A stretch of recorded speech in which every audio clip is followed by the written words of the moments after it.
வணக்கம். தமிழ்நாடு சார்பில் இன்று அரசியல் கட்சிகளின் அனைத்து கட்சி கூட்டமானது தலைமைச் செயலகத்தில் இருக்கக்கூடிய நாமக்கல் கவிஞர் மாளிகையில் கூட்டப்பட்டிருந்தது. இந்த கூட்டத்தில் பார்த்தோம்னால் எஸ்ஓபி வழிகாட்டு நெறிமுறைகளை உருவாக்குவது தொடர்பான ஆலோசனைகள் நடைபெற்ற நிலையில் அரசியல் கட்சி கூட்டங்கள் பேரணிக்கு புதிதாக வழிகாட்டு நெறிமுறைகளை உருவாக்கி இருக்கிறது தமிழ்நாடு அரசு.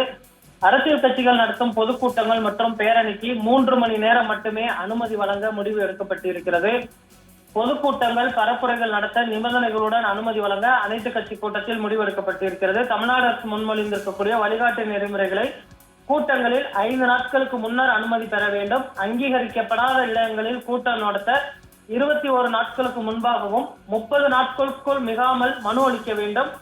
அரசியல் கட்சிகள் கூறிய எண்ணிக்கையை விட கூட்டம் அதிகம் வந்தால் வைப்பு தொகை திரும்ப தரப்படாது, சட்டப்பூர்வமான நடவடிக்கை எடுக்கப்படும்.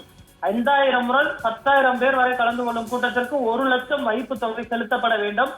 20,000 முதல் 50,000 வரை கலந்து கொள்ளும் கூட்டத்திற்கு 8 லட்சம் வைப்பு தொகை செலுத்த வேண்டும்.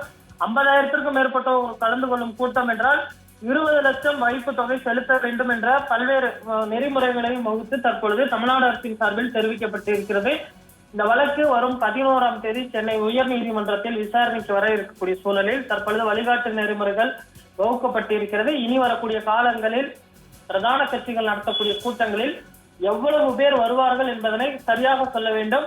50,000 பேரா அல்லது 1 லட்சம் பேரா என்பதை சொல்லிவிட்டு அதற்கு பின்பு அனுமதி வாங்க வேண்டும்.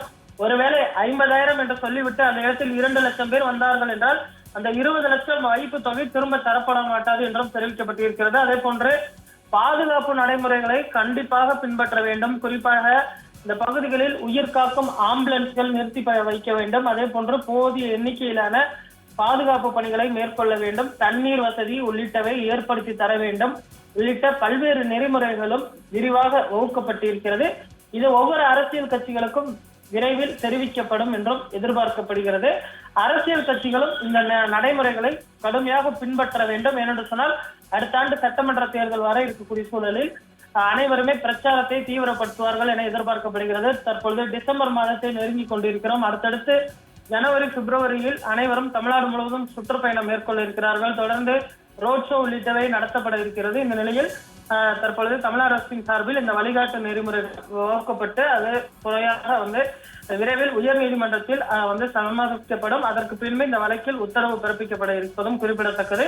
இன்று அனைத்து கட்சிகளின் சார்பில் அவங்களுடைய கருத்துக்களும் பகிரப்பட்டிருக்கிறது.